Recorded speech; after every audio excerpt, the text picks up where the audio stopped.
Près d'un mois après la chute de Bachar el-Assad et sa fuite en Russie, sa nouvelle vie intrigue les journaux du monde entier. On apprend dans le Télégraphe qu'Asma, son épouse, souffrant d'un cancer, serait à l'isolement dans un hôpital de Moscou, tandis que le Sun prétend que Bachar el-Assad aurait été victime d'une tentative d'empoisonnement, une information qui n'a pas pu être confirmée. Alors que sait-on de la nouvelle vie du clan Assad en Russie? Commençons par dire ceci.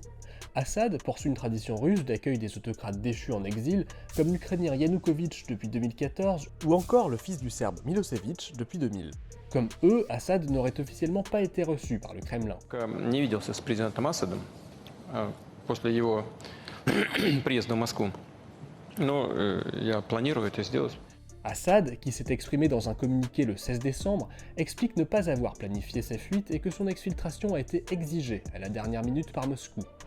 Pourtant, une bonne partie de la richesse du clan Assad, estimée au moins à 2 milliards de dollars, aurait été patiemment transférée en Russie depuis des années.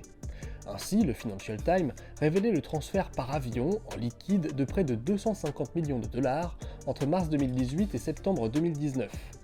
Une enquête de l'ONG Global Witness montrait en 2019 que la famille de Rami Marlouf, un des hommes les plus riches de Syrie et cousin maternel du dictateur, avait également transféré vers la Russie au moins 40 millions de dollars, investis notamment dans l'immobilier.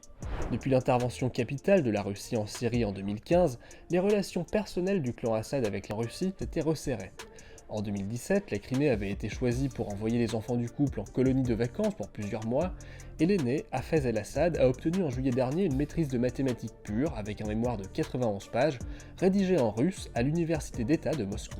Le 8 décembre dernier, donc, Bachar el-Assad a rejoint en Russie ses enfants ainsi que son épouse dont les séjours à Moscou se sont multipliés suite à l'annonce de sa maladie. Le clan Assad pourrait donc poursuivre sa vie en Russie, loin des juges, dans le luxe, mais sans pouvoir.